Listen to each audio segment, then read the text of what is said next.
Hello and welcome to Oxford University in what they call the City of Dreaming Spires. Oxford University is an ancient educational institution, but it's more than that.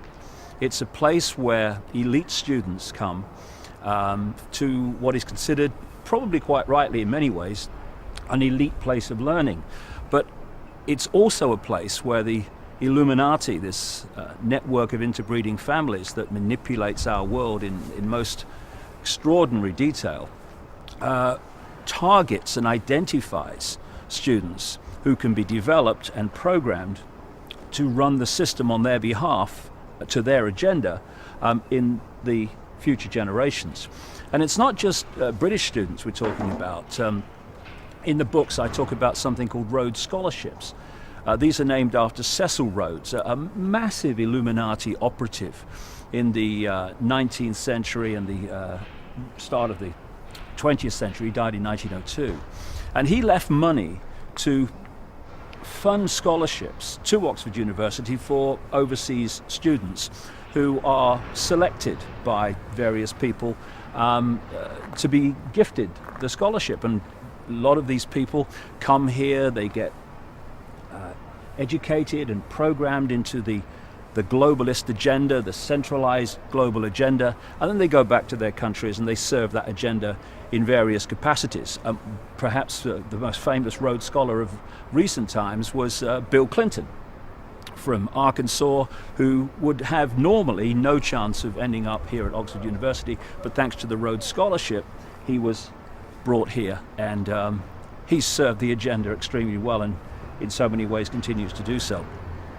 So this is a really major Illuminati center, and it serves the agenda in so many different ways. And one of its most famous institutions is called the Oxford Union, the Oxford Union Debating Society.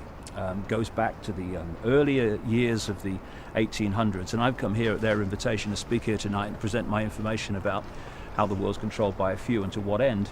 And the building is behind us that goes back, and looking at it, to 1878. Into the Debating Society goes back much further, and I'll show you inside.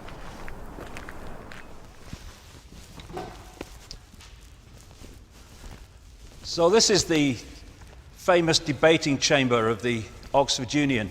Normally in this area there's a lot more furniture, and the place is made to look very much like the House of Commons debating arena. And there have been debates going back to the early part of the 1800s, and some of the most famous politicians and people from other walks of life and fields of life have spoken here and debated here over the last, best part of 200 years now.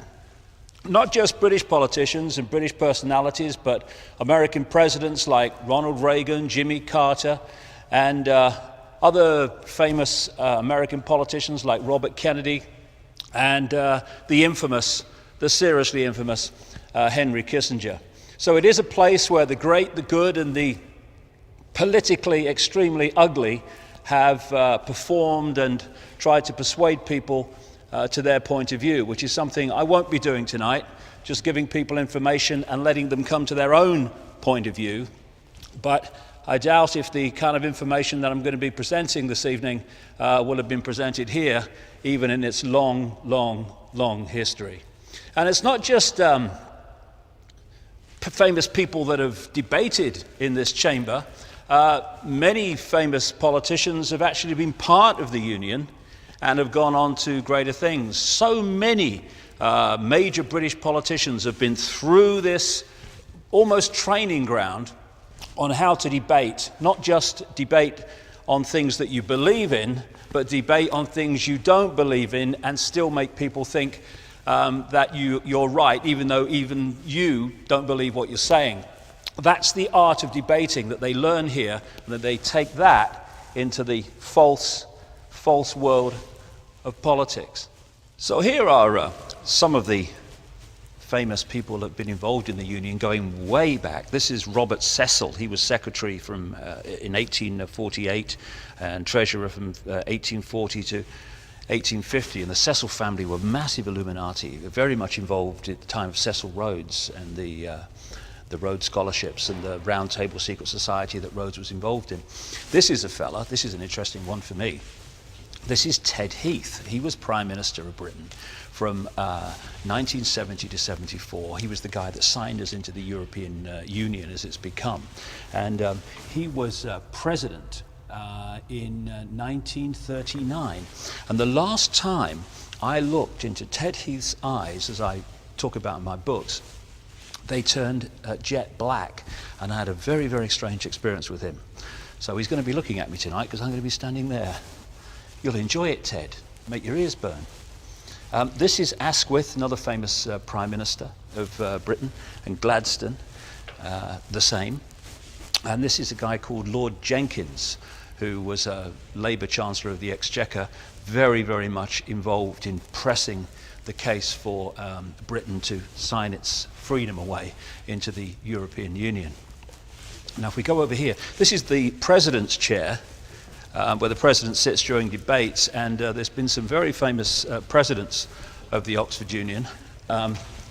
This is Lord Heseltine, Michael Heseltine as was. He's a former president. He was Deputy Prime Minister of Britain, had a few spats with Margaret Thatcher in her time.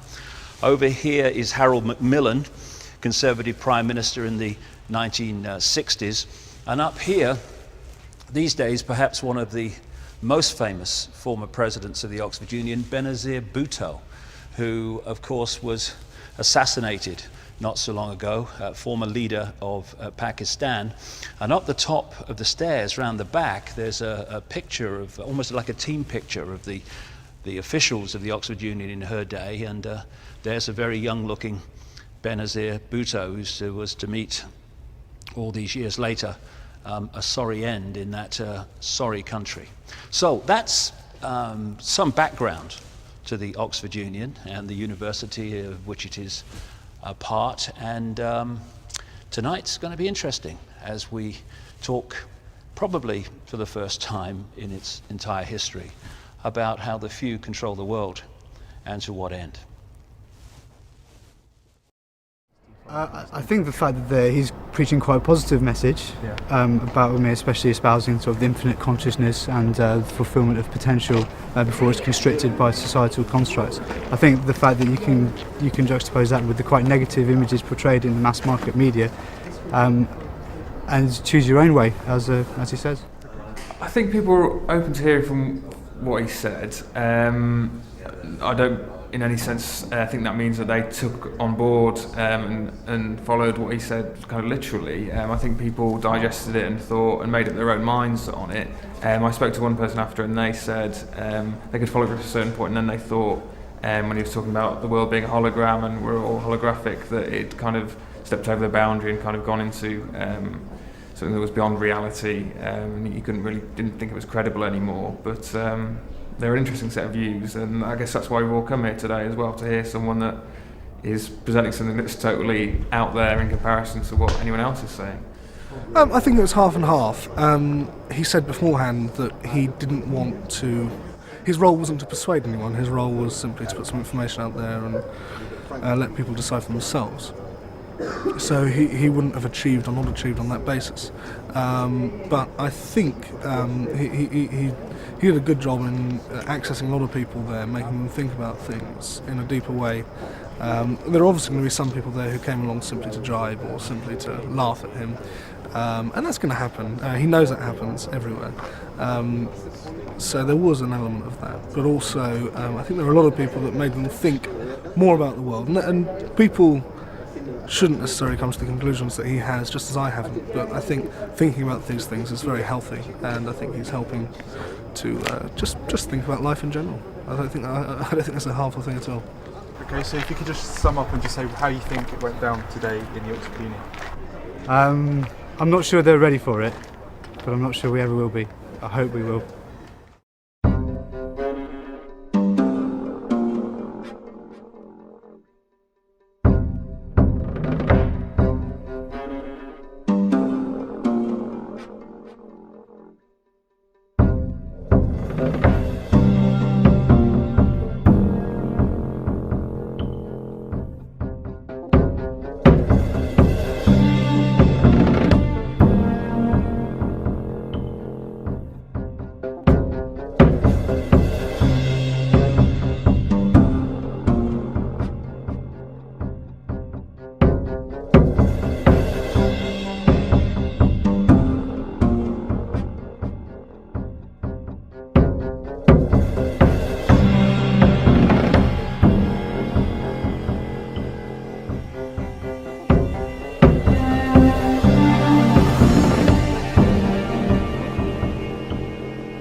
Thank you.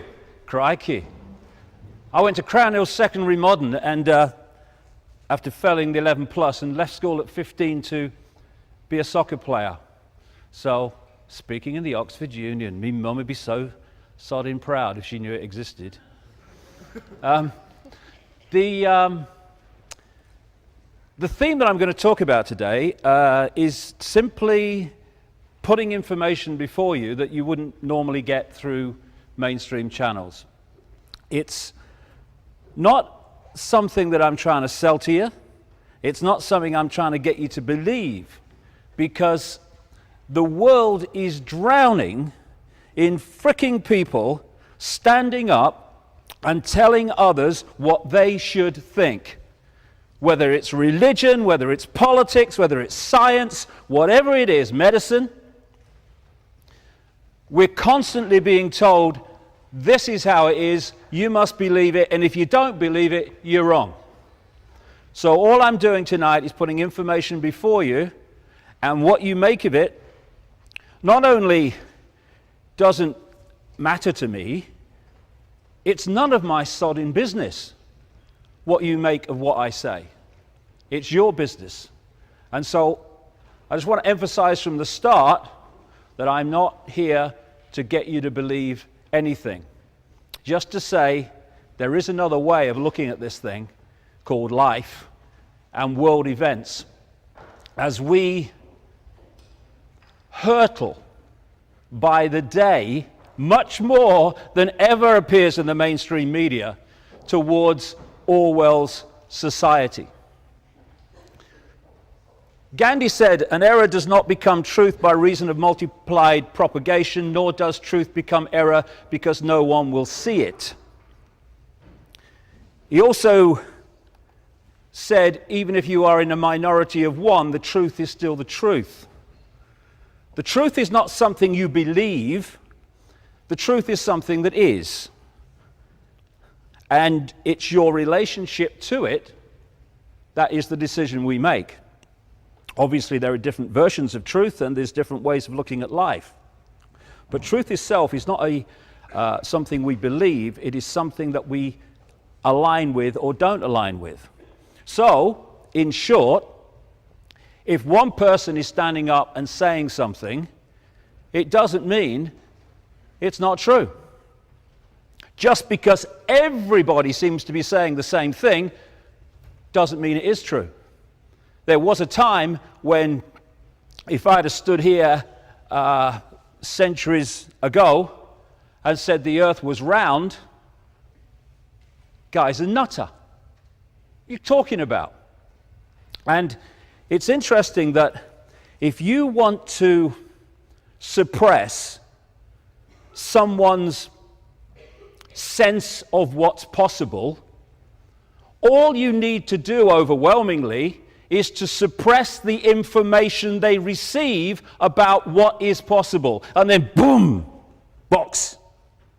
So, the earth's not flat, it's a sphere. Level of information. You're mad. What about the people at the bottom? They fall off. Introduce more information. Law of gravity. The apparently ridiculous now becomes possible. The difference between the two, the level of information. So he who controls information controls our sense of possibility. Hence what he was talking about.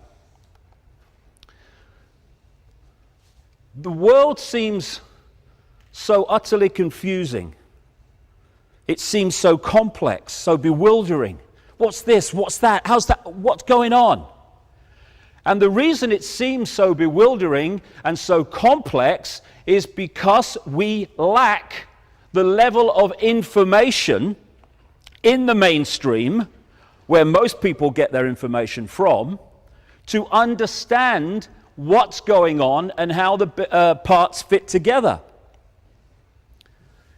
Because that's what I'm going to do tonight, and it's what I do in a massive way in this book, which is quite heavy, because things can look in isolation interesting, Oh yeah, what's going on here? Wonder what that's about. And always, why is he doing that? And what's this event here? Why has this happened? But when you go boom, boom, boom, boom, boom, boom, and connect the dots, suddenly, oh, so that's what's going on. Connecting the dots is absolutely crucial. And I started 20 years ago on a quest to understand two things. The nature of life. Who are we? What are we doing here? And who really controls world events and what we call society, and to what end? And of course, we all start out with this complexity and this bewilderment, but when you start connecting the dots, what's going on becomes the proverbial elephant in the sodding living room. World events, overwhelmingly, the major ones that change society and move us in a certain direction, are not by accident but by design. I often hear people say, do you believe in the conspiracy theory of history or the cock-up theory? As if, like, you've got to choose. Some things that happen in the world are cock-ups, mistakes that people have made. Oh, didn't mean that. But within that are coldly calculated changes in society, which are now becoming daily so obvious, to take the power over the global state, because that's what they want, and that's what they're flying towards by the day, in the hands of a ludicrously few people. This is a famous saying, of course. All truth passes through three stages. First, it is ridiculed. I know that one. I got that one. Early 90s. Second, it is violently opposed. Third, it is accepted as self-evident. Again and again, you see this process. And what's happening now, because when I started out talking about this nearly 20 years ago, I was talking to more chairs than bloody people. And on May the 24th, I'm talking at the Brixton Academy, 2,500 seats, was sold out 3 months in advance. Now, that is the difference, encapsulated really, in the way that more and more people are beginning to say, this is starting to make sense of the world. They're starting to see that the world is not just a little bit not like we thought it was, it is nothing like we thought it was. Now, I have this little thing, thing that I do. If you get too close to something, you can get so caught up in it that you lose perspective. And I just say to people, take a deep breath, take a step back, look at it again. And you can start to see things you couldn't see before. Who do you think is going to win the presidency? Doesn't matter. So we have this thing in America, anyone can become president, because that's why it's the land of the free. Well, anyone can become president as long as they've got the people that control the media and the money behind them. Anyone else? No chance. And now we've got a choice. It is said, I use the word choice, I stand back in amazement, between, it seems, these three people. All of them connected to the same network that I'm talking about tonight. All different masks on the same face, apparently offering choice. Barack Obama, he's talking about change you can believe in. The person behind his campaign is Brzezinski. It's Zbigniew Brzezinski. This is the man who was the national security advisor to Jimmy Carter, who a couple of years or so ago came out publicly and admitted that he had led the Carter administration to manipulate and entice the Soviet Union into Afghanistan for the occupation that led to the war, millions of dead people, and came out the other side with the Taliban and all the other stuff. He is the man behind Barack Obama, who's talking about being against war. It's a scam. And people supporting that guy are going to be desperately disappointed if he makes it to the White House and what really he's there to do comes through. Because this is the point. We are watching on the television news and in the media in general, we are watching a movie. A movie to give us the impression that we have freedom, that we have choice, when there's one force behind the apparent different people in the movie.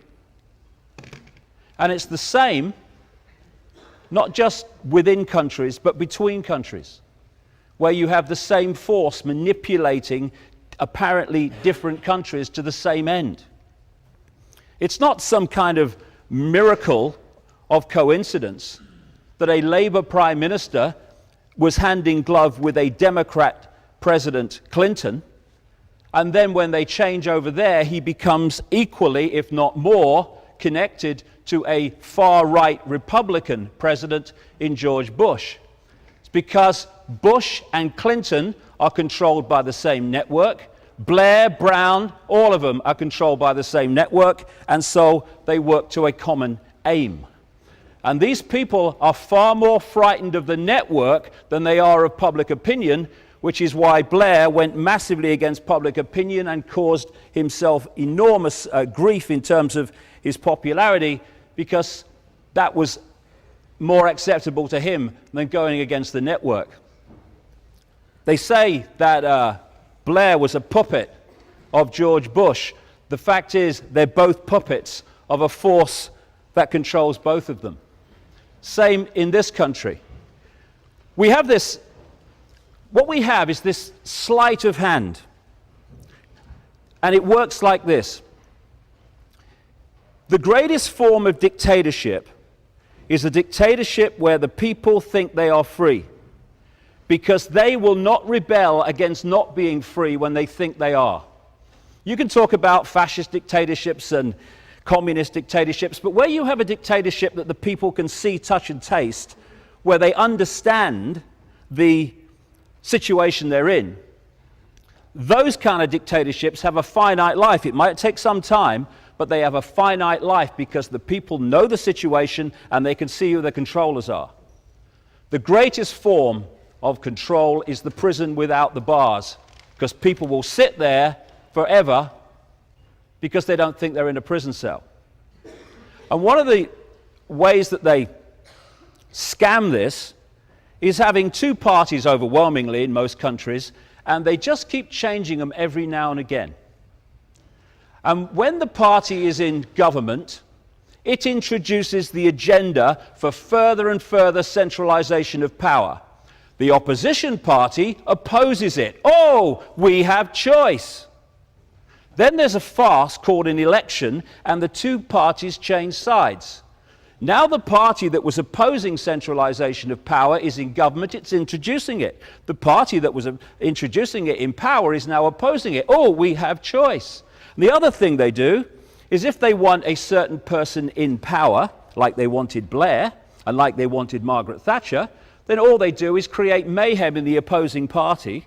And people say, well, there's no choice. Don't like her much, don't like him much. But what's the choice? How many times in the last 10 years did people say, well, I don't want to vote for Blair, but look at the Tories. They're a mess. So where's the choice? That's how they scam it. And when Cameron comes in, it's Blair Mark II under another name. And so in America, those people who are understanding it, they have this phrase, it doesn't matter who you vote for, the government still gets in. And when the government gets in, the agenda for centralization of power gets in. Politics may not be the oldest profession, but the results are the same, for the reason I'm talking about.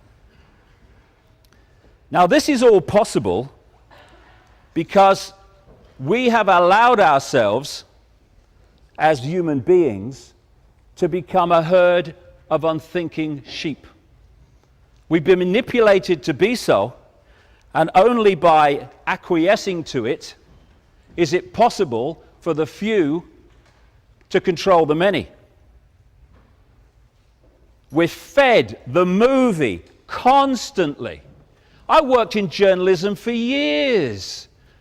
You know what investigative journalism is today? It's watching the newsroom telly and reading the morning papers.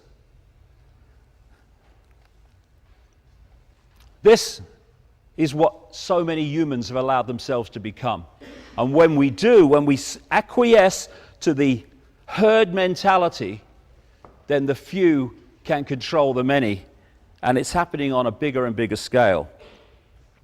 I hear people, you know, they get caught in this movie about, oh, well, are we going to vote for him? And do you think it's going? And what about Clinton? And what about Obama? And what about Brown? Do you think of vote for him? What's his policy on this? And it's like, deep breath, take a step back, look at it again. Oh, it's a piece of shit. Yeah, exactly. That's all it is. That's all it is. And when you start to realize that, the pennies start to drop, and you see that what is apparently, you thought before, random events are actually coldly, calculatedly connected to lead us down this road to Orwell's state. Oscar Wilde said, most people are other people. Their thoughts are someone else's opinions, their lives are mimicry, their passions are quotation. All the time, we are repeating and seeing repeated what other people have said.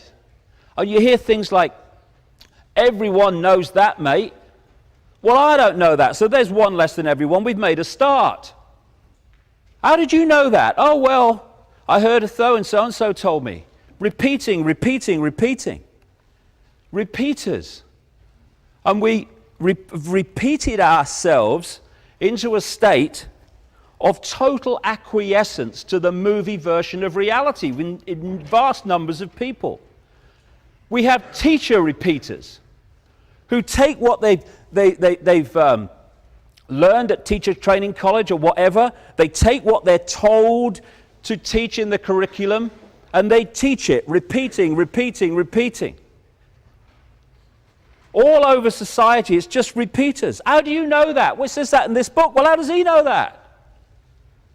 Doctor repeaters, repeating what the drug reps have told them. Repeating what the medical schools have told them. Oh, and don't you dare go out of this little box, otherwise you get struck off. But it's working, I don't care. Repeater. Round and round. Scientists repeaters. We've got scientists repeating the song sheet. Global warming goes by carbon emissions because it says so. And then what they don't tell you is enormous and gathering numbers of cutting-edge scientists in their own disciplines are saying, it doesn't. It's the sun. Isn't that amazing? The sun has a connection with Earth temperature. Ooh. Repeater. Then there's journalists. Oh, classic repeaters. You see, what real journalists do is they take the official version of events and they look at it and they see if it stands up, and then they communicate that to the people. What repeater journalists do, 90-odd% these days, unfortunately, is they take the official version of events and they turn around and they pass it on to the people. And so instead of being journalists, they are simply public relations officers for the official version of events and life.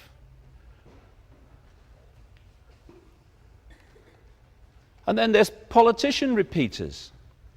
These politicians who don't say what they believe, don't stand up for what they believe, because that, if they go against their party, will mean that they won't progress and become a minister, and their careers will be affected. So they become voting fodder for the tiny few who are deciding what's going to happen. And while all this goes on, all this comes together, all this obsession and acceptance of the movie version of reality, day by day, the Orwellian state stamps its jackboot closer and closer to global fascism.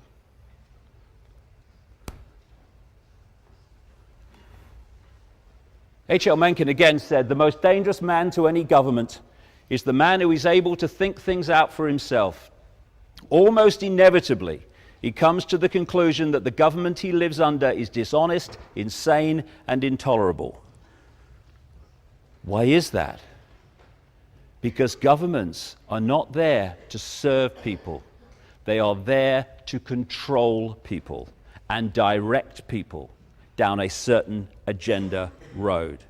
And once you appreciate that that's what the relationship is between government and people, control, what is happening today begins to make more and more sense when you connect the dots. We have the movie version of events, which hear on the television news and in the newspapers and stuff. And then we have the secret agenda behind the scenes, which is obscured and covered by the movie version of events. And without puppet people, it could not be possible. Follow the white rabbit, believe what you're told to believe, think that war is peace, even if you can't spell, that you're a moron if you're against slaughtering the innocent. And as Orwell said, believe that war is peace, freedom is slavery, and ignorance is strength, and amazing things are allowed to happen by the vast majority, by the very few. You can pepper bomb cities of civilians and get away with it.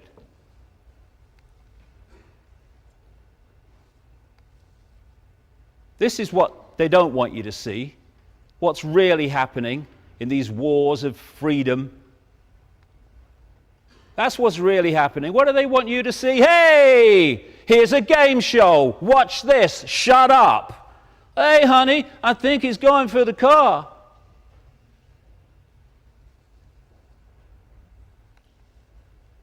Liberation. This is what they don't want you to see about what's really happening.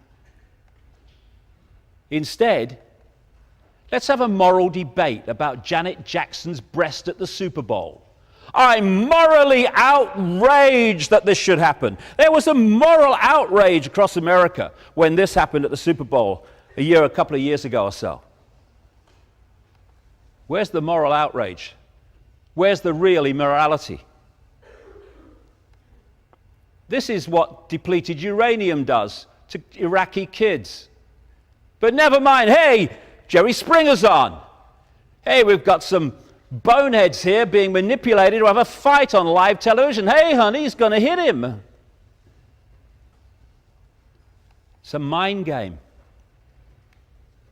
People said in very large numbers in the early 1990s that I was crazy, insane, having a midlife crisis. I'm sure many people still think the same. But I tell you what, if I am seen as sane by a world this crazy, I'm disappointed.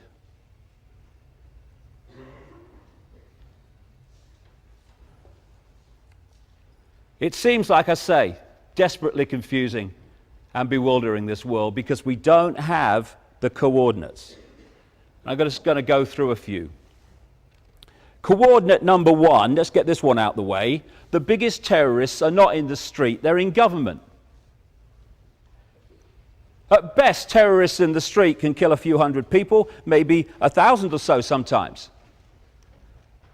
What they can't do is impose sanctions on Iraq during the 1990s, which according to UN figures alone cost the lives of 500,000 Iraqi children. They can't pepper bomb Baghdad. They can't slaughter and maim what is now estimated to be in excess of 1 million people in Iraq since 2003. Terrorists in the street are not in the same league as terrorists in government. Coordinate, oh no, it's a definition of terrorist. This is an interesting one. Oxford Concise Dictionary, how appropriate. One who favors or uses terror-inspiring methods of governing or coercing government or community, hence terrorism. Precisely. Coordinate number 2. The goal is a centrally controlled global fascist dictatorship, which has been worked towards for a very, very long time. The reason it seems to be happening quicker and quicker now is they're getting closer and closer to it. And it's an interesting little truism. The more you centralize power, the more power you then have to centralize even quicker. And that's why the speed of centralization has got faster and faster and faster throughout the last century and into this one. This is the basic structure that they're looking for. A world government that would control all major decisions in the world. Controlling a world central bank that would control global finance. A global currency which would not be cash in the end, it would be purely electronic money, for which there are fundamental implications for freedom. Because if you go into a shop now and you hand over electronic money and they say, no, won't accept your card, this computer won't accept your card, then at least you can still just say, well, I'll pay cash then. Once cash is gone, that's what the cashless society is all about, that computer decides if you eat or not. They want a world army which would impose the will of the world government. This is what they're evolving NATO and other amalgamation of armies into. It's supposed to defend Western Europe. That was just Western Europe, nothing to worry about. Now it's in Afghanistan. As I predicted in my books years ago, they would find more and more excuses to expand NATO's sphere of operation. And somebody said to me, a journalist said to me, why do they want a world army? Because there'd be no one to fight. Well, what about any country that says, no, we're not accepting the will of the world government? There we go. Under this structure, they want the European Union, which of course is now massively advanced,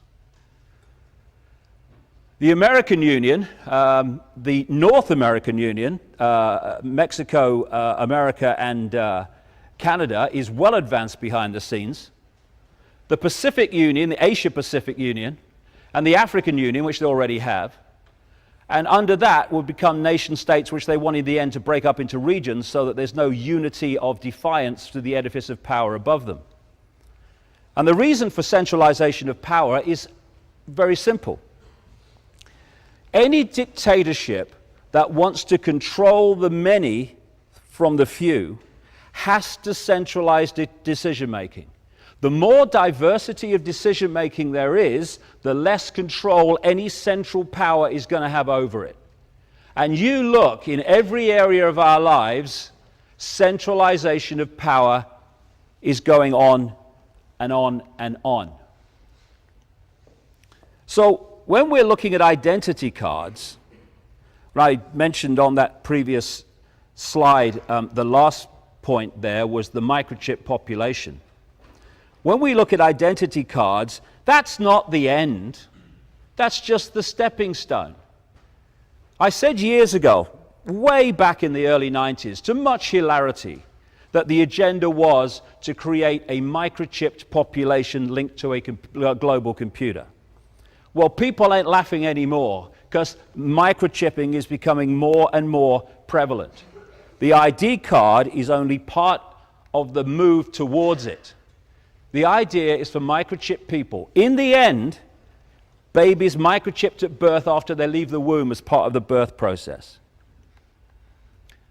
Barcoded people. These microchips are going to be much smaller than this as they progress. This is a story from UPI, which I'll read to you if you can't see it at the back. The US Department of Health and Human Services said Thursday that it was about to begin testing a new technology designed to help more closely monitor and assist the nation's homeless population. See, that's what they do when they're bringing these things in. Start with the most vulnerable groups and then expand it out to the whole population. Under the pilot program, which grew out of a series of policy academies held in the last 2 years, homeless people in participating cities will be implanted with mandatory radio frequency identification tags that social workers and police can use to track their movements. Data from these tracking stations mounted on telephone poles will be transmitted to police and social service workers who will use custom Windows NT software to track movements of the homeless in real time.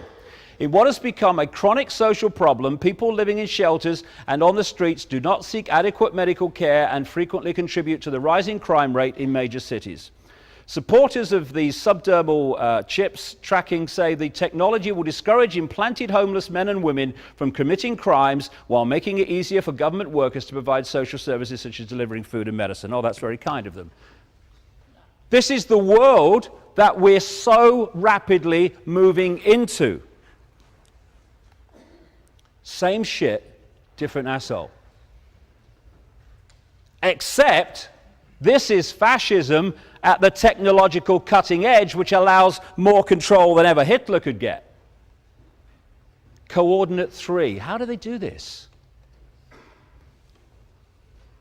The power of the pyramid. You can also use the symbolism of the spider's web, but the pyramid will work because that's how it operates.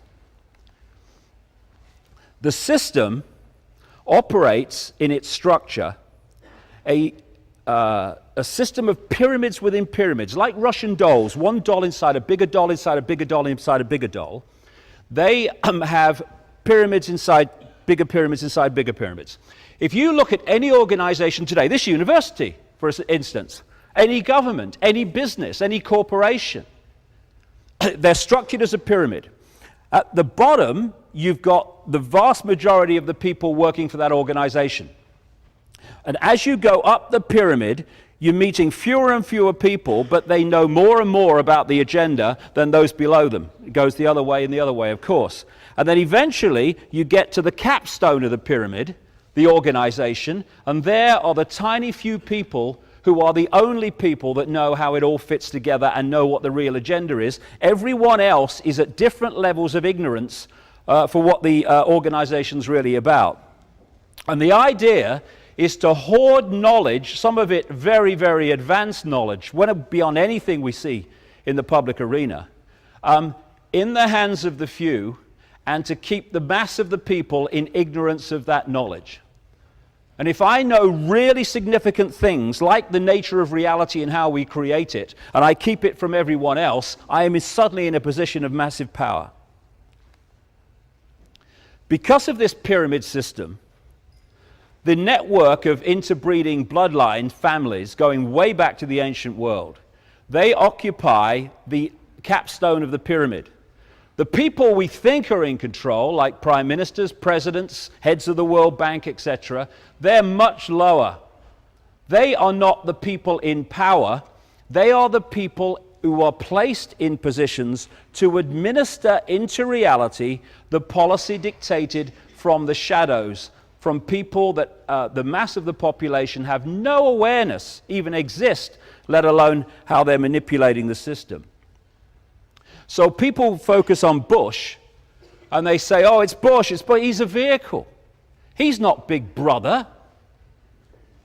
He's just a guy who's placed in a position of power for a short period of time, 8 years or so, and then he'll be replaced by someone else who will do the same job. What doesn't change is the force behind the people we see who are dictating the policy, which is why the policy doesn't change when governments do. This is the pyramid within pyramid system. The banking system is a pyramid. You go into a bank, the person you hand your check over to won't know what's happening in the bank manager's office behind them. He won't know what's happening at the next level and the next level until you get to the clique at the top of the bank, and they're the only people that know how all the different contributions fit together. Because the vast majority of people, like 90% of people, who are daily making contributions in various ways to building this global prison state, have no idea they are doing it or the end that is behind it. Only the few at the top do. So you've got people in all these different organizations and institutions who are making their contributions every day. They're not trying to build a fascist state. They've got children who are going to have to live in it. But they don't know how their individual contributions, innocent in themselves, how they fit together to create anything but an innocent pattern. Only they do. And so, by controlling the top of these various pyramids of institutions within society, they dictate a common policy. And at the heart of that is the constant and incessant centralization of power, so the few have more and more power with every passing week.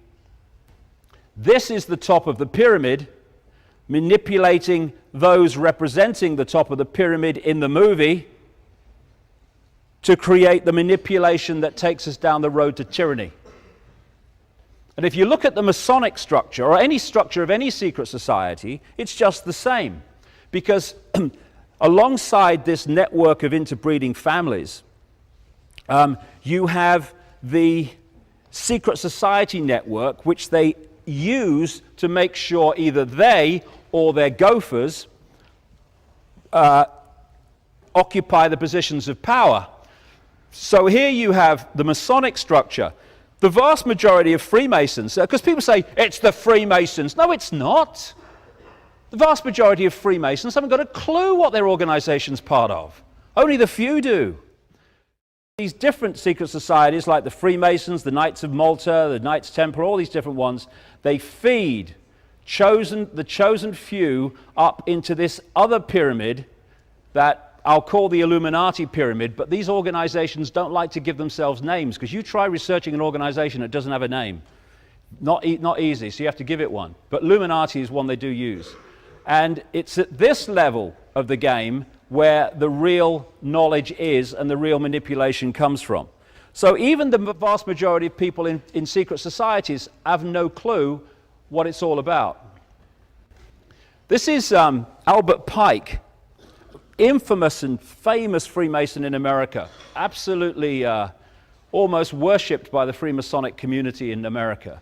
And he said this: "Fictions are necessary to the people, and the truth becomes deadly to those who are not strong enough to contemplate it in all its brilliance. In fact, what can there be in common between the vile multitude and sublime wisdom?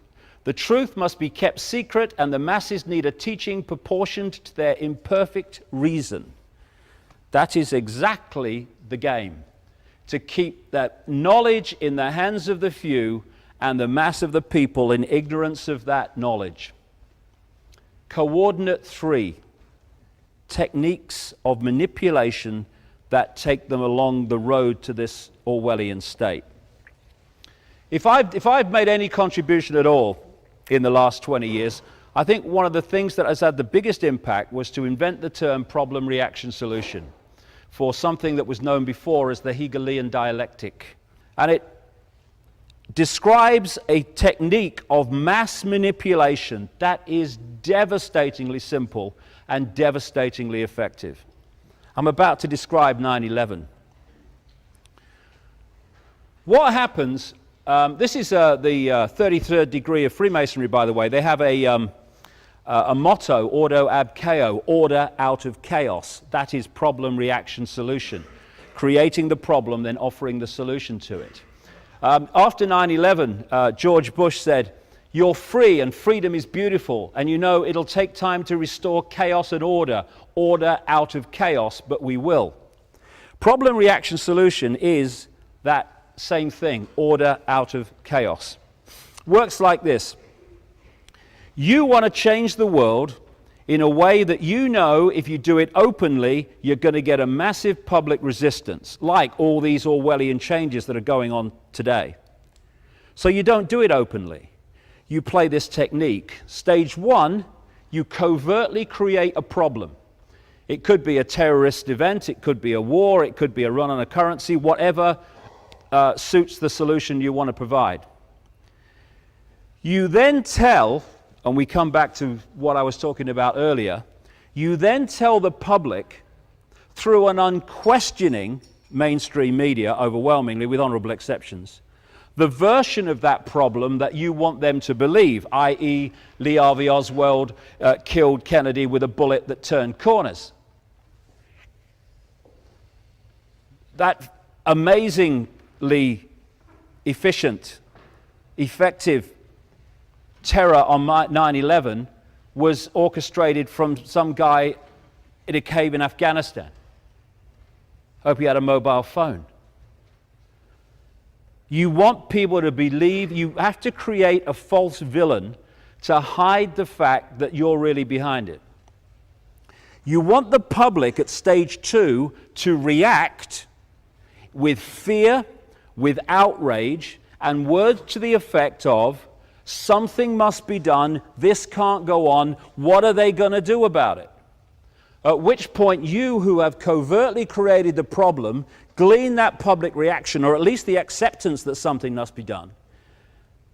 You then offer openly the solutions to the problems you have yourself created. This is why Tony Blair said after 9/11, the world has changed and never will be the same again. It wasn't meant to be the same again.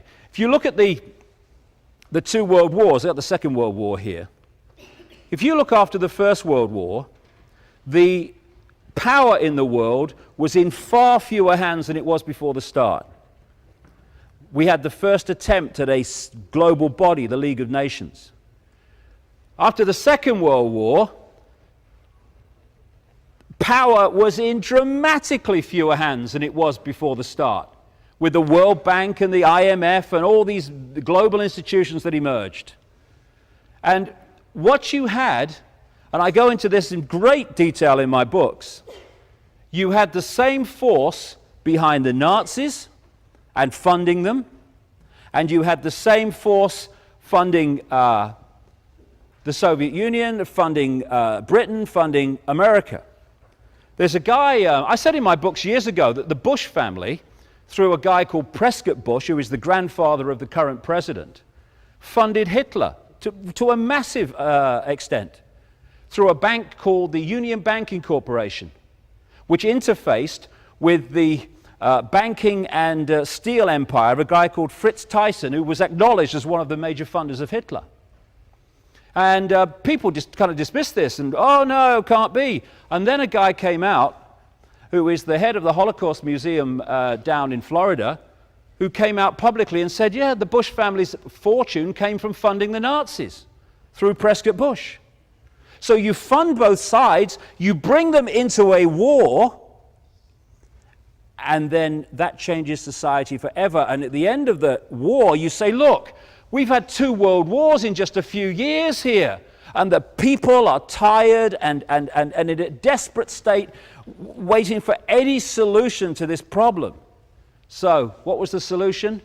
An explosion of globally centralized institutions, which today are massively part of the Orwellian state. This is what one of the major Nazis said. Why, of course, the people don't want war. Why should some poor slob on a farm want to risk his life in a war when the best he can get out of it is to come back to his farm in one piece? Naturally, the common people don't want war, neither in Russia, nor in England, nor for that matter in Germany. That is understood. But after all, it is the leaders of the country who determine the policy, and it is always a simple matter to drag the people along, whether it is a democracy or a fascist dictatorship.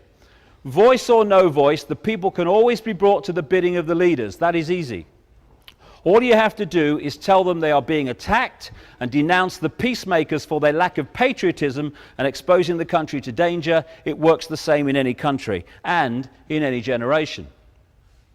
Abraham Lincoln said, public sentiment is everything. With public sentiment, nothing can fail. Without it, nothing can succeed. He who molds opinion is greater than he who enacts the laws. Well, if you mold opinion, you can then enact any laws you want. It's all a mind game. Adolf Hitler, Mein Kampf. All propaganda must be so popular and on such an intellectual level that even the most stupid of those towards whom it is directed will understand it.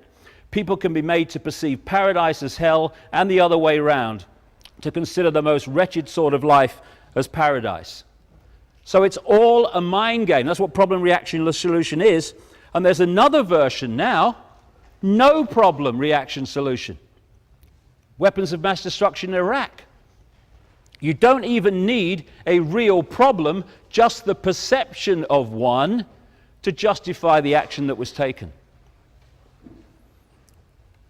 And if you'll note, they've been desperately running around trying to manufacture a problem with Iran so that they can provide the solution.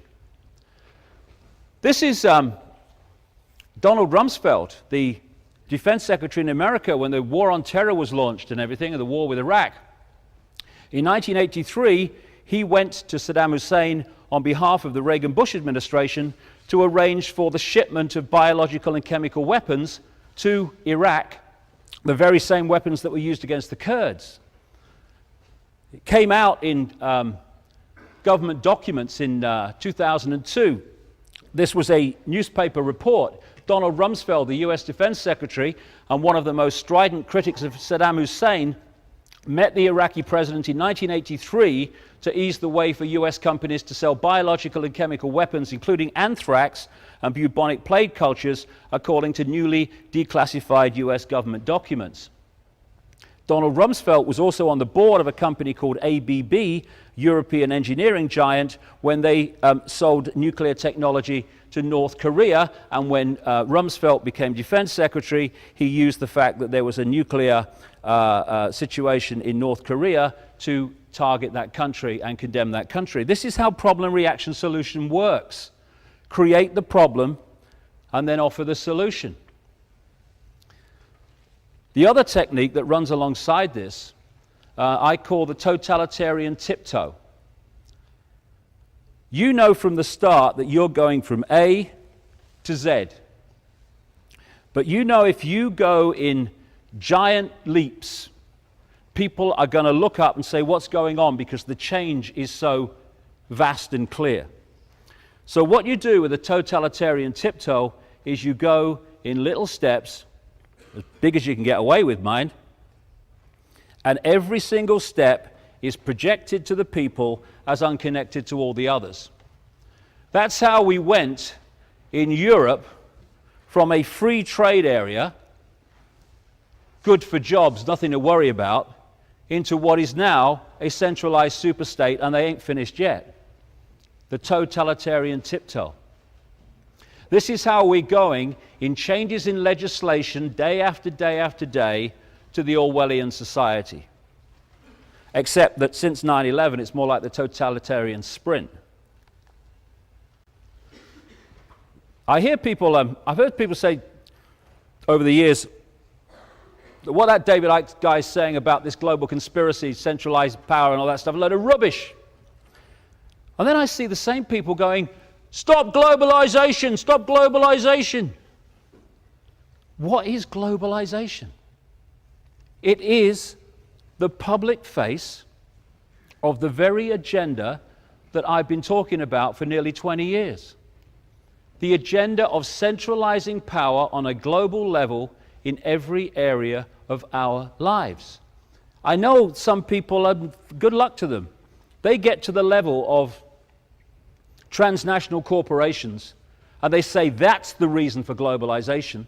Transnational corporations, greed, that's what's behind it. But there's another step to take when you realize that through the pyramid within pyramid structure, the transnational corporations in the end are controlled by the same people. They are different masks on the same face again. The transnational corporations are not the engine room for globalization, they are the vehicle for it. And in all areas of our lives, like I say, I've traveled quite a bit. You see even the physical culture of countries. I was in Japan 2 weeks ago. Even the visual, physical structure of countries is now looking the same all over the world. So when we see these protests about the World Bank and the IMF and the mayhem that they're creating and the World Trade Organization, what we need to understand is that it's part of a coordinated agenda for centralization on a much greater level than has been envisaged yet, where you start to connect everything. And the thing is that once you take away an area, call it a country, whatever you like, once you take away its ability to make its own decisions and to be self-sufficient in making those decisions, you have created the end of freedom for that country, that area, whatever you talk about. If you look at Britain now, we can't even cough without the European Union agrees. And because of the World Trade Organization, countries can't even defend their own economies from other parts of the world. And this is not by accident, but by design, because when you take away people's ability to make decisions within their own sphere, country, whatever, community, you are making them dependent on a global system that they have no control over. Exactly. And who has control over them within the global system? Anyone that controls the global system, and it's a dramatically few people. Like I say, there's one agenda going on behind the scenes, and there's the movie. Oh no, it's just free trade. I love free trade. I love that one. Free trade. That's the freedom to exploit some of the poorest people in the world, to make your products at a few cents on the dollar, and then bring them across the world with as little tariff barrier as possible, because it's free trade. Everyone's in favor of that. And then sell it for the highest price you can in another part of the world. It's not free trade, it's freedom to exploit. Free trade is Orwellian newspeak to mislead us to what it really means. I'll give you an example of how this is planned in advance and is not just random. In September 2000, there was an organization called the Project for the New American Century that produced a document of where it wanted America to go as soon as possible. This is before the Bush administration. It was a few months, 2 months before it won the election. The Project for the New American Century was created in the 1990s by people like Cheney, Rumsfeld, and Wolfowitz, the Deputy Defense Secretary at the time of 9/11 and the War on Terror. Also among the creating people of this organization were those that became known as neocons or neoconservatives in the Bush administration when it came in. In that document in September 2000, it called for American armed forces to be the cavalry on the new American frontier. Bush is not even in power yet. He certainly ain't talking about this in his election campaign. The document said that key allies like the United Kingdom were the most effective and efficient means of exercising American global leadership. It says the United States has for decades sought to play a more permanent role in Gulf regional security. While the unresolved conflict with Iraq provides immediate justification, the need for a substantial American force presence in the Gulf transcends the issue of the regime of Saddam Hussein. It called for a blueprint for maintaining global US preeminence and shaping the international security order in line with America's principles and interests. In other words, the clique that controls America. This grand American strategy, it said, must be advanced as far into the future as possible, and the US must fight and decisively win multiple simultaneous theater wars, major theater wars, as a core mission. All these things unfolded when the Bush administration came in, because the people behind the Project for the New American Century and this agenda came in with the Bush administration. It talked about peacekeeping missions demanding American political leadership rather than the United Nations. It happened. It highlighted North Korea, Syria, Iran, and Libya as dangerous regimes and said that their existence justified the creation of a worldwide command and control system, World Army. This guy, David Frum, was the man who wrote the speech when Bush talked about the axis of evil which was North Korea, Iraq, and Iran, straight off the pages of the Project for the New American Century. It spotlighted China for regime change eventually, saying it's time for a presence of American forces in Southeast Asia. This could lead to American and Allied power providing the spur to the process of democratization in China. It called for the creation of US space forces to dominate space and total control of cyberspace to prevent their enemies using the internet. Now we're seeing the internet being targeted more and more to stop the free flow of information. It talked of developing biological weapons that can target specific genotypes. And this may transform biological warfare from the realm of terror to a politically useful tool. This is the mentality behind the people behind the war on terror. And then it said this: for this agenda, this process of transformation, as it called it, to happen in a reasonably short time, there had to be some catastrophic and catalyzing event like a new Pearl Harbor. This was in September 2000. This process of transformation is likely to be a long one, absent some catastrophic and catalyzing event like a new Pearl Harbor.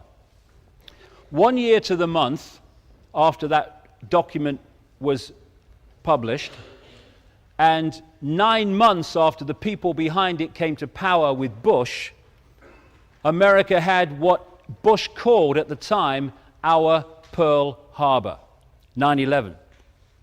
As a result of that, I go into that in detail in this book, which I wrote some time ago. As a result of that,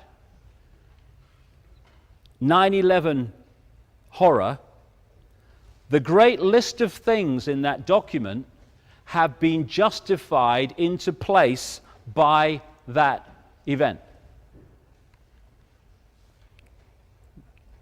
This is the guy, the United Nations ambassador at the time, who was pressing the case to invade Afghanistan and all the rest of it. This is the people behind this.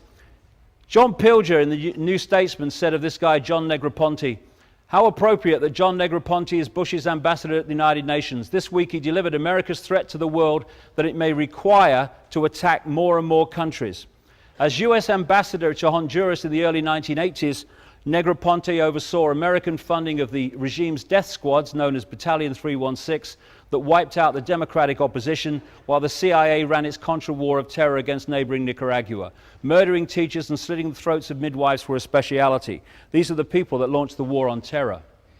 He later became head of US operations in Iraq and head of US intelligence. Because there is the movie, Bin Laden, Al-Qaeda, and there's the secret agenda doing what we need to justify the agenda. After 9/11, we had Bush saying, we must get Bin Laden, but that's the last thing they wanted. This is a guy called Michael Springman, US consulate in Jeddah, Saudi Arabia at the time of Father George Bush.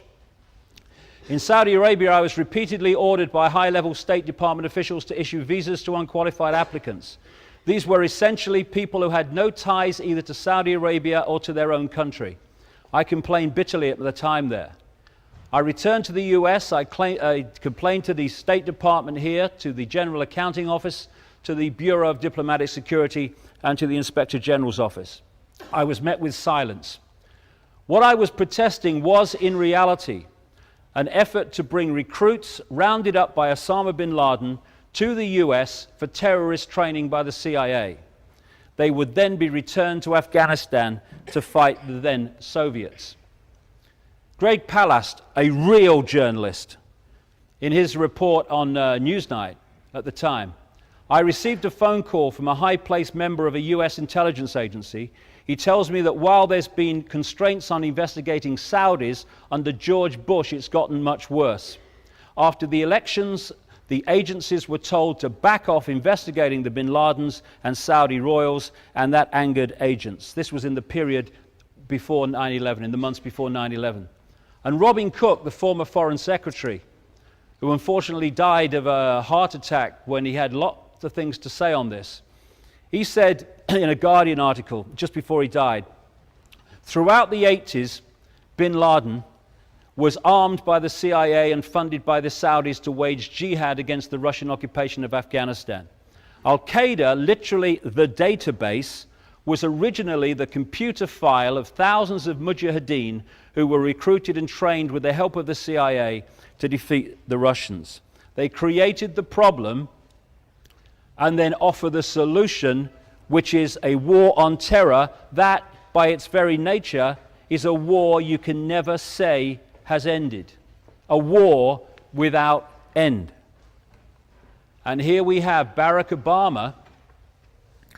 The man behind him, his foreign policy advisor, Brzezinski, is the man who has publicly admitted that he orchestrated the manipulation of the invasion of Afghanistan by the Soviet Union, which kicked the whole thing off. Whether it's a Democrat or a Republican, Labor or Conservative, the same force is running the show. The official story of 9/11 is a monstrosity. It is an insult to the intelligence. And what's interesting is that today, more and more people, particularly in America, major academics and people like that at various universities, are some of the key people who are forensically taking apart the official story of 9/11, which, I have to say, is not difficult because it's so ludicrous. Not one strand fits to the other. This is a headscarf that was supposed to be in a plane that crashed in Pennsylvania, Flight 93. You know, it's not even dirty. Oh, but it's an exhibit. We found it. Hardly any wreckage, but we found that. And then there was the passport, the hijacker's passport, which the FBI called a press conference to tell the world they had found near Ground Zero, that had been in one of the planes that crashed. A long and dirty war, said Cheney, a war without end. A war without end in justifying the Orwellian state unfolding. See, because it's a mind game, it's not just a mind game, it's an emotional game. To a very large extent, problem, reaction, solution is manipulation of emotion. And the key emotion that entices people to give their power away more than any other is fear. People who are in fear of something give their power away to anyone they think will protect them from what they've been manipulated to fear. The more we can be persuaded to be frightened, the more likely we are to acquiesce to apparent solutions to that which we are frightened of. They need to put us into a mentality of fear and survival, fear of not surviving, fear of tomorrow, fear of meeting the check at the end of the month, paying the mortgage, meeting the rent, fear of whether you're going to lose your job, fear of the economy, fear of terrorism, fear of global warming. Oh my God. We're being bombarded with reasons to fear because that is the key controlling force above all else. And we've got a choice. We've always got a choice between acquiescing to that fear and in doing so acquiescing to this Orwellian state, or dropping our obsession with fear, lifting our heads and doing something about it, like stopping cooperating with the building of our own prison.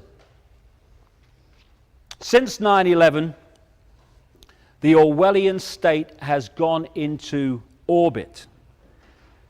Latest figures, and they are the latest because it ain't over yet, is that when you walk through the average city in Britain today, you're seen on average by about 300 cameras. They're now talking about iris scans, fingerprints, DNA databases. It's the totalitarian tiptoe. This, after the London bombings, this came up around London, secure beneath watchful eyes. And that's poster from Nazi Germany justifying more control and taking freedoms away to protect the people. Someone sent me this week, this is at Sheffield bus station in Yorkshire. DNA, spit and run, you'll still get caught. DNA, every bus, tram and interchange has DNA testing kits. Spit at the staff and you can be traced and prosecuted, even if you don't know, we don't know what you look like. And your records will be on the national database forever. You now go on the DNA national database, not for being charged with anything, not for being convicted with anything, but for being arrested for anything.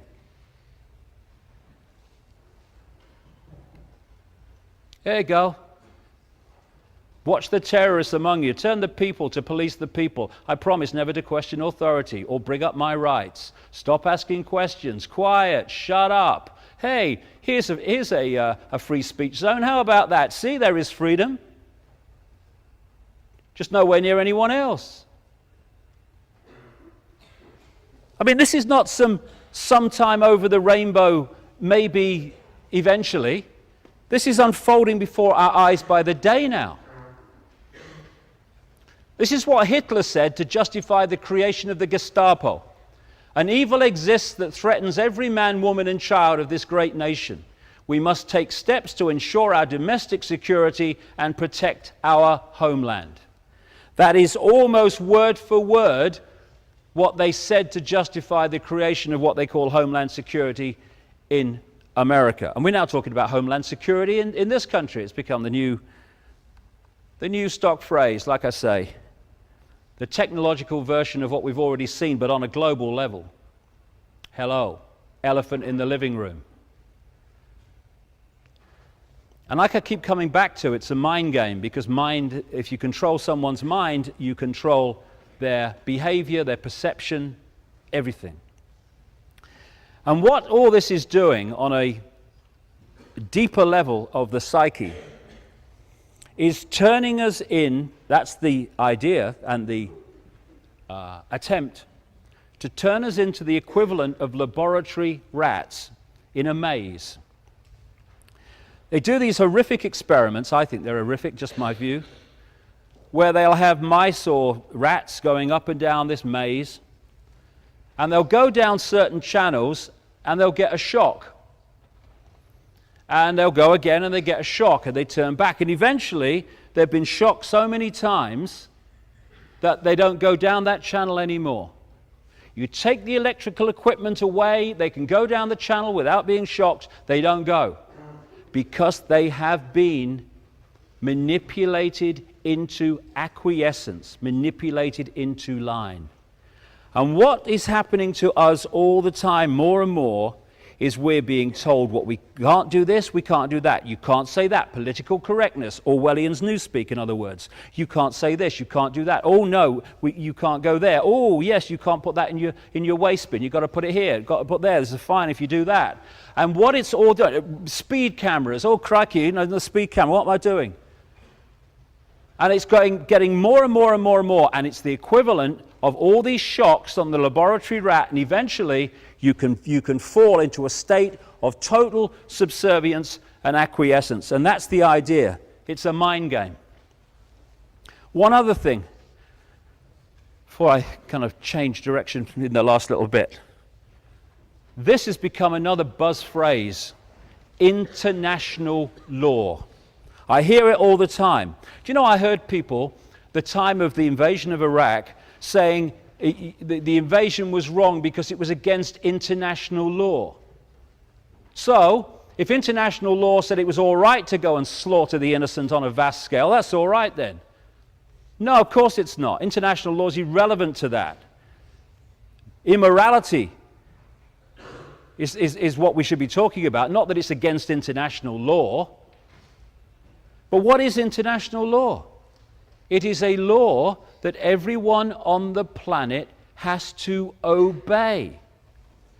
What do you need if you want a centralized global dictatorship? You need laws that everyone on the planet has to obey. That's why international law is being talked about in an ever-increasing way all the time, because that's the road to the central tyranny. So anything that can be used to justify international law is a good thing from their point of view. What better than a global war on terrorism? We must have international law to protect everyone from terrorists. What better than global warming caused by the carbon explanation? Oh, we must have international law to meet this threat. Anything that Al Gore's involved in is a scam. Anyone who's done any looking at his background. So international law, you're going to hear more and more and more about. Not only international law, but the need to unify and bring together regulations on this and that and the other in each country on all these different topics. Oh no, you've got different regulations in that country to that country on this, so we must have conformity of global regulations. We're seeing this all the time. Again, building the global centralized state. More and more. And this is as relevant today as when these words were spoken by an anti-Nazi activist, pastor, who said this after the Second World War. First they came for the Jews, and I did not speak out because I was not a Jew. Then they came for the communists, and I did not speak out because I was not a communist. Then they came for the trade unionists, and I did not speak out because I was not a trade unionist. Then they came for me, and by then there was no one left to speak out for me. And we're seeing this all the time, where they're targeting certain groups, and everyone else, because, oh, I'm not part of that group, it doesn't affect me, looks the other way, and they pick them off, and pick them off, and pick them off. And that's what's happening all the time. And yet, what I've been describing, and I could talk at much greater length and often do, is a house of flipping cards. That's what it is. This edifice of global power that I've been describing is a house of cards because it depends on our acquiescence to allow it to happen. The number of people who are knowingly advancing this manipulation compared with the global population is tiny, infinitesimally small at the top of that pyramid. And they can only have power because we give that power away all the time, every day. If someone introduces a law and people just moan about it but get on with their lives, then the people that introduced the law have taken the power over the people.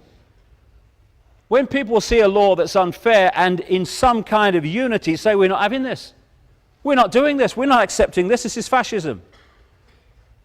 Where's the power? If someone comes out of the White House or Downing Street and they say, well, we've had a discussion and we've decided we're going to do this. If enough people say, no, we're not, where's their power? They have no power. Their power is in people saying, oh, bloody another fascist law, look, what can you do though? One of the reasons that the poll tax law had to be changed in the time of Margaret Thatcher is because for once the effect of it went across income brackets and classes. So middle class people were affected by it as well as working class people. And therefore we had some kind of unity in resisting it. What happened? They had to change it. This is what we need to do, is stop being divided and ruled on the basis of class and religion and color and all this crap, and start some kind of unity. Because we could either accept Big Brother, or we can say we're not having it. And if we don't come together and say we're not having it, then I'm 56. I think I said earlier. What have I got? 10 years left, 20 if I'm lucky? But the people in this room, most of them, you're going to have to live most of your lives under this stuff. My grandchildren are. My children are. And it's no good looking back when all these structures of control are in place and saying, I wish I'd have done something then. One of the things we can do is stop bloody joining the sodding army for a start. Albert Einstein said, the pioneers of a warless world are the youth who refuse military service. It's the guys that declare wars never fight them. Have you noticed that?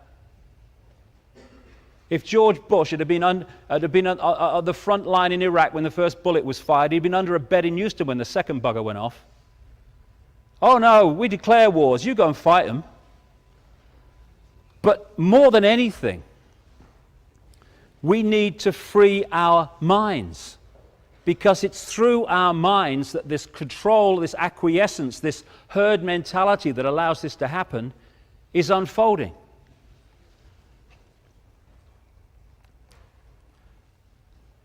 It's an interesting question. Who's deciding what's happening in our heads all the time? Who's deciding what we think we're deciding? When we're constantly programmed, constantly hypnotized to see the world in a certain way and to see ourselves in a certain way.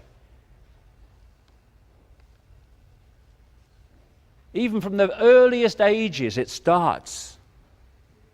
The programming of reality and the microchip. I'll tell you a quick story about microchips.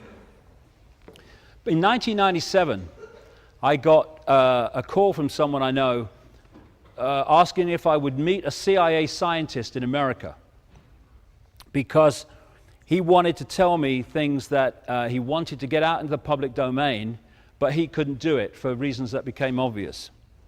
So I met him, and he told me the story of how he joined the CIA. He's a cutting-edge scientist, apparently, in the area of magnetics. And he thought he was serving his country. Down the bottom of the pyramid, I'm serving my country.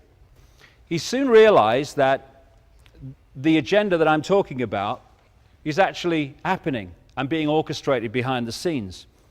And he rebelled and said, I'm not working for you anymore. He then leaves his house, and then shortly afterwards has complete missing time, until he woke up on a medical type bench in a room, and as he got his faculties back, he started to realize there's something stuck to his chest. And as he was telling me this story, he was opening his shirt, and on his chest was this see-through, almost like a shampoo sachet, I suppose you could call it, and inside was this orangey golden liquid. They're known in the CIA as patches. Someone's been patched. And he told me that what they do is the drug in this patch, the body is manipulated to need to survive. And it lasts for 72 hours and has to be replaced. And if it's not replaced, you start to die a very unpleasant death. And he tried it after he was patched, and he's sure they weren't kidding. And what he was told is, you work for us or we remove the patch. And he said there are endless numbers of scientists in the really secret projects in America, I guess elsewhere too, who are patched for this reason. And so he was trying to get out what was happening because he couldn't. And what he told me was, tell people if they say no to one thing, say no to the microchip. Because he said even people who've begun to wake up to what's going on are seeing the microchip as just electronic tagging. It is not. That is only part of it, knowing where people are all the time, as with that example earlier. The main thrust and the main reason for microchipping, he said, is not the messages going from the chip to the computer, it's the messages coming the other way. And he said that through this process, and he told me then that microchips outside the public arena were so small people wouldn't believe it. Well, we're now seeing that that's true all these years later. He said that from a microchipped person, from a microchip in a person, they can manipulate them mentally, emotionally, and physically from a distance through the chip. And that's the idea, to get inside the body computer, if you like, and externally manipulate its thought and emotional processes and its physical state.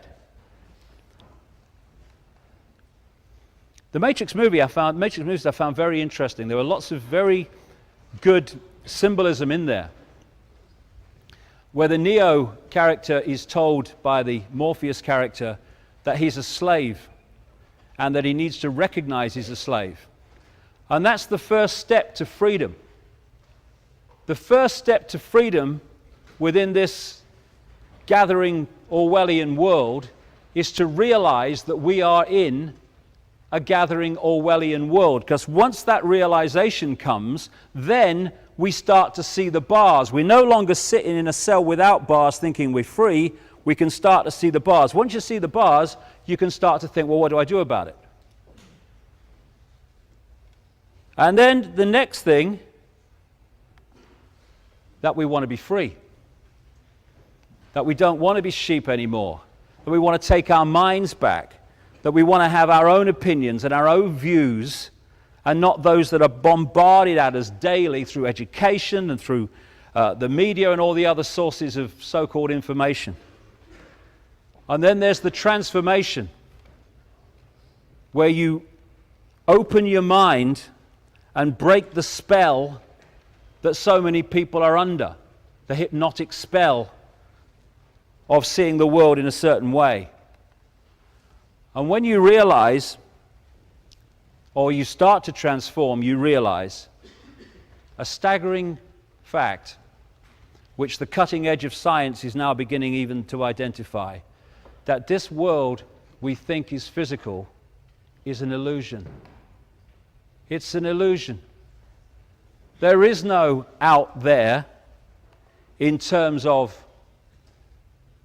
physical things that we perceive out there. What is out there are just frequency fields which we are decoding into a holographic reality that only exists in our minds. It's like the same principle as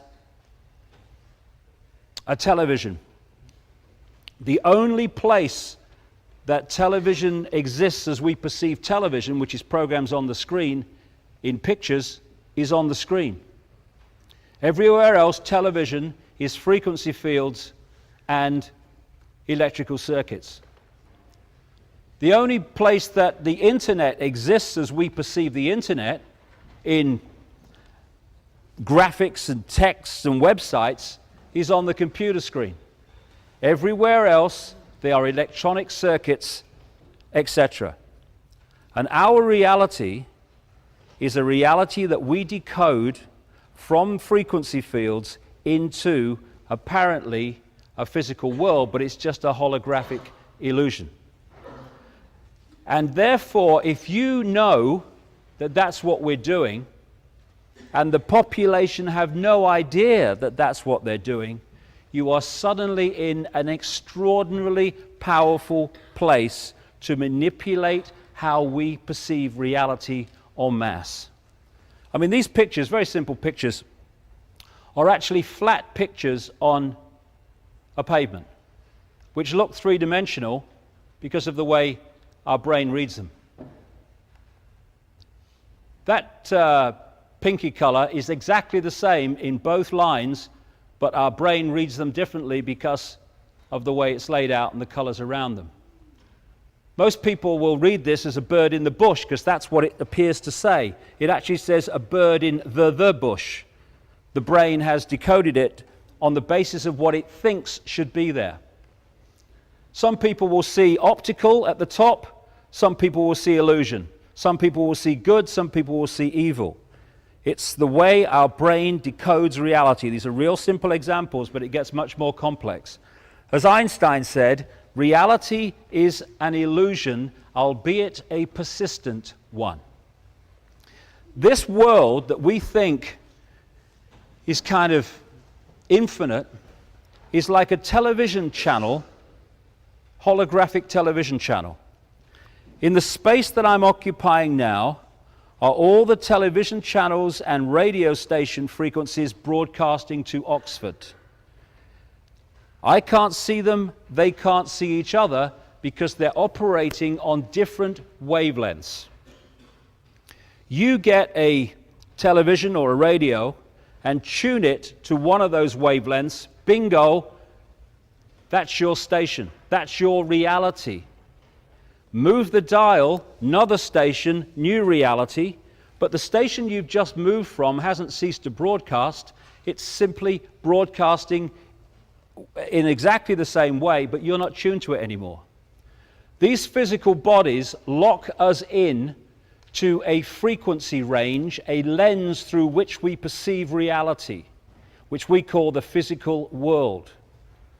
In the same space that we're occupying are infinite other frequencies of reality, and we ourselves, in terms of consciousness, are infinite. But when we work through a physical body, that infinite consciousness that we are works through a tiny lens. I guess it's about experience, who knows? And when you start to identify that this body, this vehicle, this biological computer is who we are, you get locked in the 5 sense prison pretty damn fast. Once you realize you are consciousness having an experience through this physical body, your mind starts to open and see that we are infinite, not Bill Bloggs or Charlie Smith, I've got no power, I'm just Joe Public. There's a wonderful American comedian. Have you come across this guy, Bill Hicks? Genius he was. And he said this as part of a joke, but he was a very profound man. All matter is merely energy condensed to a slow vibration. We're all one consciousness experiencing itself subjectively. There's no such thing as death. Life is just a dream, and we are the imagination of ourselves. And the key to mass control is the manipulation of the imagination of ourselves. The manipulation of how we decode reality into the perception of the world we see. People say seeing is believing. Actually, believing is seeing because our belief systems affect the way the brain decodes reality. Endless research on this to show that that's the case. As William Blake said, if the doors of perception were cleansed, everything would appear to man as it is, infinite. But through the lens of the physical body, particularly the manipulated one, it seems anything but that. It seems that everything's apart from everything else and there is no unity. As this guy, H.M. Tomlinson, said, we see things not as they are, but as we are. And if you can manipulate what we are, you manipulate the way we see the world. And we are encouraged to see the world in a state of division, of apartness. I am apart from you. I have no connection because you're there and there's space in between us. This is where the unity disappears and you get into a thing where it's dog eat dog and every man for himself. Competition, I must win. Division.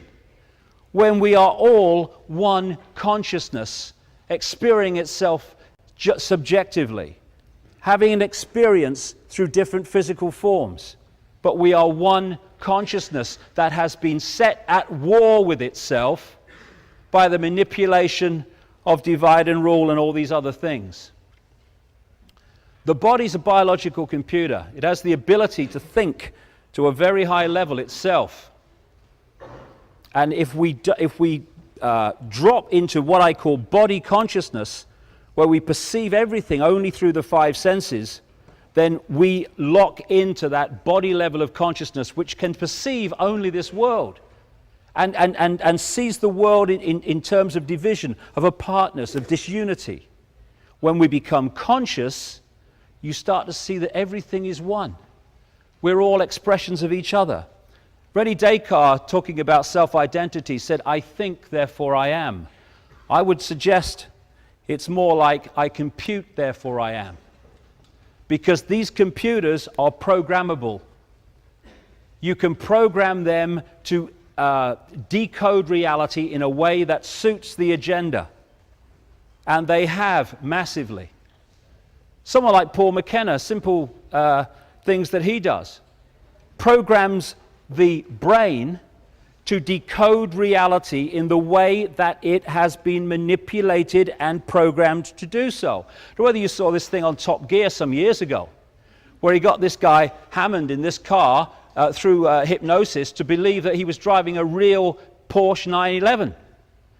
And when Clarkson drove another toy car into it, he reacted as if he'd just done it to his real car.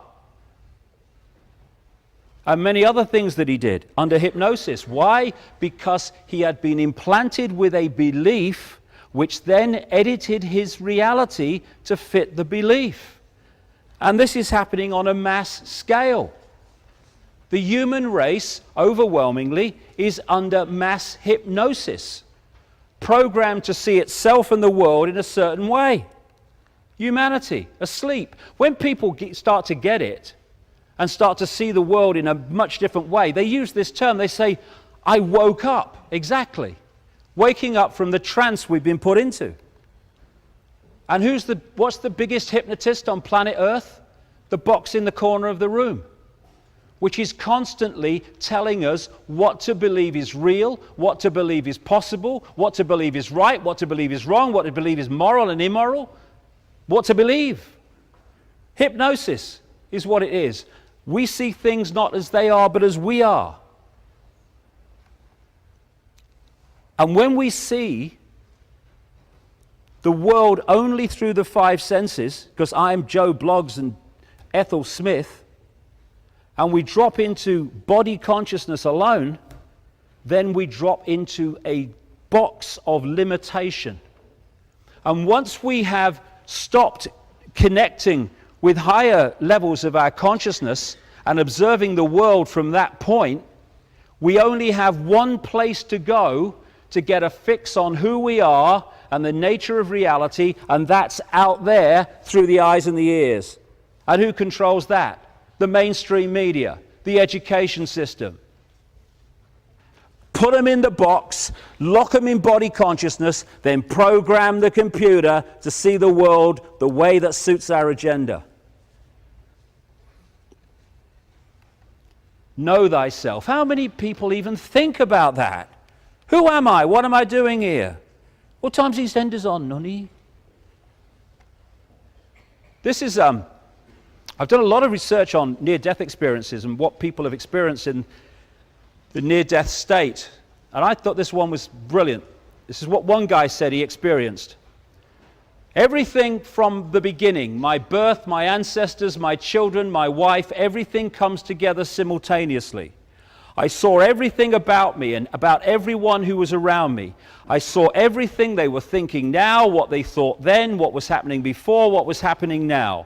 There was no time, there is no sequence of events, no such thing as limitation, of distance, of period, of time, of place. I could be anywhere I wanted to be simultaneously. How could he say that? Because he had withdrawn from the lens of the body computer that locks us into this tiny frequency range called visible light, that we think is everything, when it is an infinitesimal fraction of what exists in the very space I'm standing in now.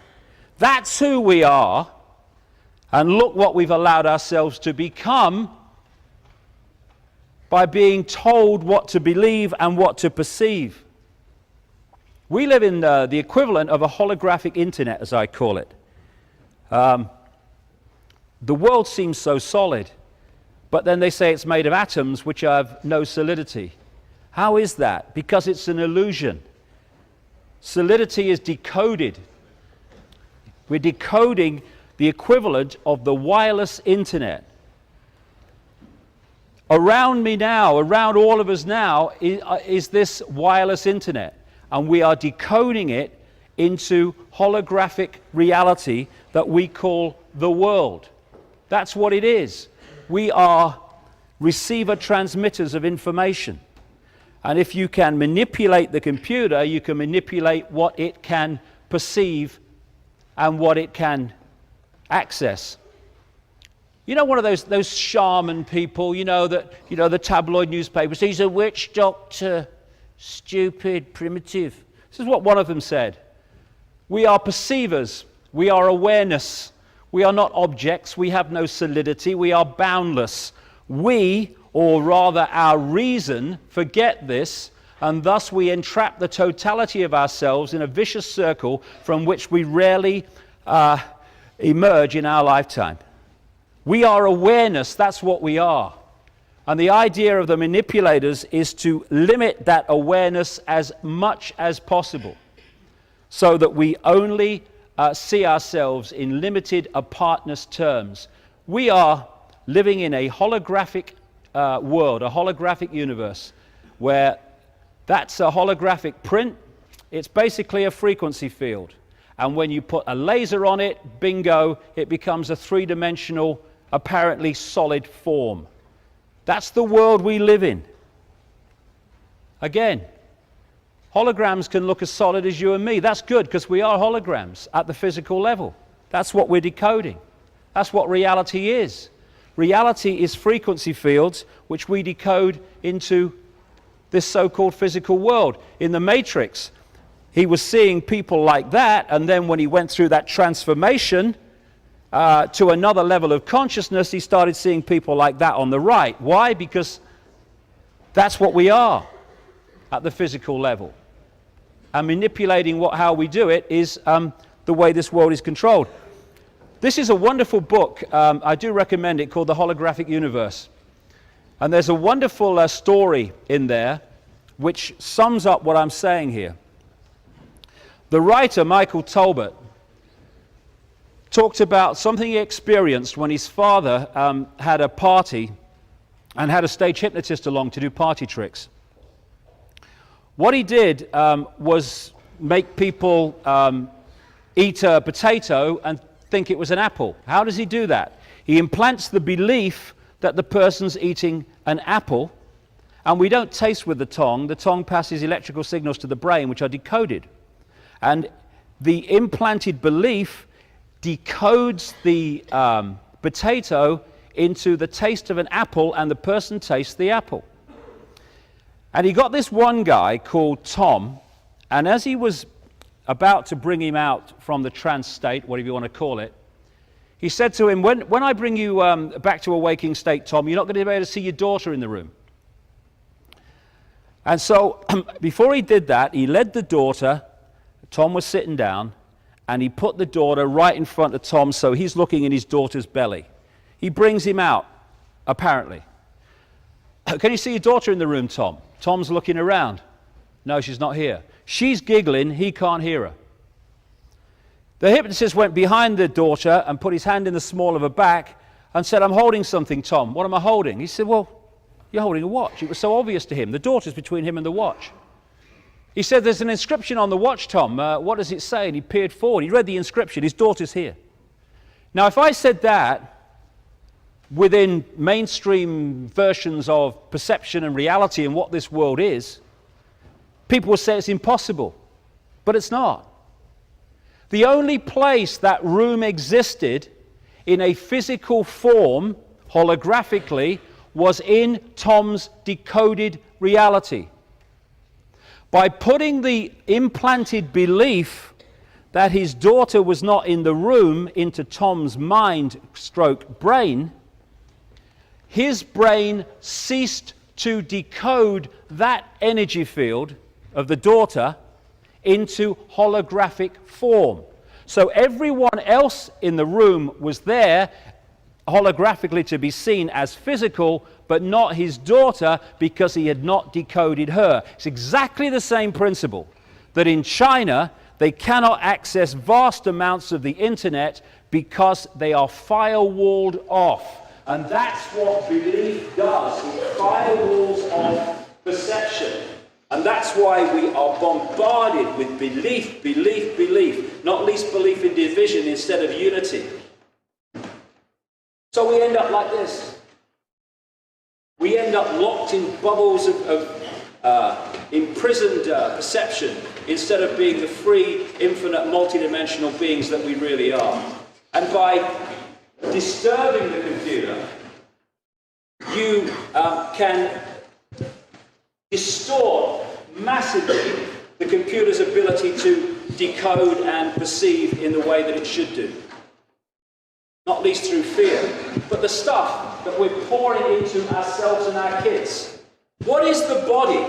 It is an electrical, chemical phenomenon at this level. And what are we doing? We're filling it or bombarding it with electrochemical influences which are distorting its balance and therefore distorting its efficiency to decode reality. Aspartame, this sweetener, it's a brain suppressant. They call an excitotoxin, among many other lethal things. Who brought it onto the market? Donald Rumsfeld, when he was head of Searle Pharmaceuticals, made a fortune by selling the rights out to Monsanto. Fluoride, another brain suppressant and excitotoxin to destabilize the efficiency of us to think straight and efficiently. This is what a chemist wrote in 1954 about fluoride, which is in more and more drinking water around the world. In the 1930s, Hitler and the German Nazis envisioned a world to be dominated and controlled by Nazi philosophy of pan-Germanism. The German chemists worked out a very ingenious and far-reaching plan of mass control, which was submitted to and adopted by the German General Staff. This plan was to control the population in any given area through mass medication of drinking water supplies. By this method, they could control the population in whole areas, reduce population by water medication that would induce sterility in women, and so on. In this scheme of mass control, sodium fluoride occupied a prominent place. Then we're talking about, again, Monsanto with aspartame. It's Monsanto that's behind genetically modified food. What is genetically modified food? It's there to genetically modify us. Vaccines, same. All these things are overpowering the systems of the body, not least the immune system, all the electromagnetic influences too, to turn us into a fraction of the potential that we should be and turn us into the robotic people. And we would never submit to that. This is China today. Germany in the 40s. They just want it on a mass scale. We are consciousness, infinite consciousness, working through the body and having an experience. We are being manipulated to identify with the body as who we are, and therefore we think in terms of limitation, I can't, I could never, and division from our fellow infinite consciousness. Einstein said, you cannot solve problems with the same level of consciousness that created them. And that's what we're trying to do all the time. One political party creates a mess, the other one says we'll sort out the mess, but they're trying to do it with the same level of consciousness that created the mess just gets worse. So, unless we go through an expansion of consciousness and start to see ourselves and the world in a much greater way than we do now, there's no way that we can stop what is happening, because you can't solve problems with the same level of consciousness that created them. And these people who are identifying the conspiracy on a 5-sense level, but saying we have to stockpile weapons to fight the Illuminati, they're just trying to solve problems with the same level of consciousness that created them. They create twice the problems. There is no path to peace. Peace is the path. This is the level of consciousness we've got to start going to. You must be the change you want to be in the world, or see in the world, Gandhi said. Martin Luther King, cowardice asked the question, is it safe? Expediency asked the question, is it politic? Vanity asked the question, is it popular? But conscience asked the question, is it right? And there comes a time when one must take a position that is neither safe, nor politic, nor popular, but one must take it because it is right. And if I had to say one thing that would change this world dramatically, it's if we started doing what we believe, what we know to be right, and stop doing what we think is right for us in the moment. Because they are the decisions that lock us into this imprisoned reality. What are the consequences for me? Me. Not what is the right thing to do in this situation, but what are the consequences for me in this situation? And if we just started doing what we know to be right instead of what we think is right for us in the moment, then this world would transform because of all that would come from it. Injustice anywhere is a threat to justice everywhere, Martin Luther King said. And that is the antidote to divide and rule. I don't care about your injustice. I don't care about your destruction of freedom of speech, because at this moment I feel I'm being treated justly and I have the freedom to say what I think. That's how, first it was the Jews, and I did not speak out because I was not a Jew. We need to start standing up for the rights of everyone to have freedom, even stands back in amazement those we don't agree with.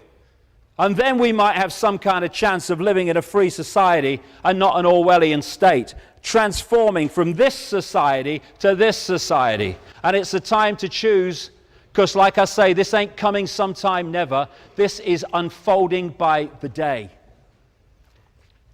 And I'll finish with this. It's how Bill Hicks, a great man, American comedian, died at the age of 33, I think it was. He used to finish his act like this, talking about life, because he realized that it was all an illusion, and we'd got caught in the trap of thinking the illusion is real. And illusions can only control you when you think they're real. When you know the illusion is an illusion, you can play with it and have fun with it. Great. When you think it's real, that's when it's got you. And he used to say this about life. Life is like a ride in an amusement park. And when you go on it, you think it's real, because that's how powerful our minds are. The ride goes up and down, round and round. It has thrills and chills, and it's very brightly colored, and it's very loud, and it's fun for a while. Some have been on this ride for a long time, and they begin to question, is this real? Or is this just a ride? Just an illusion we create? And others have remembered, and they come back to us and they say, hey, don't be afraid ever, because this is just a ride. And we kill those people. Shut him up, I've got a lot invested in this ride. Shut him up. Look at my furrows of worry and my big bank account and my family. This has to be real. It's just a ride. But we always kill those good guys who try to tell us that and let the demons run amok. But it doesn't matter, because it's just a ride. And we can change it anytime we want. No job, no savings or money, just a choice right now between fear and love. And that's all it is. Fear and love. We are living in a world created by this. We will only transform this world with this. And I'll give you a quick example of what I mean with the difference. When someone says, oh, what do we do about this Orwellian state and all this divide and rule and all this war and all the rest of it? This will say, oh, we need a committee meeting, we need minutes. We need to go on a protest march. We need to have the meeting of the UN Security Council. Oh, complexity. Oh, this says, we must love each other. And from that, everything else will come. While this rules, the few will control the many. When this rules, only then shall we be free. Thank you for your time.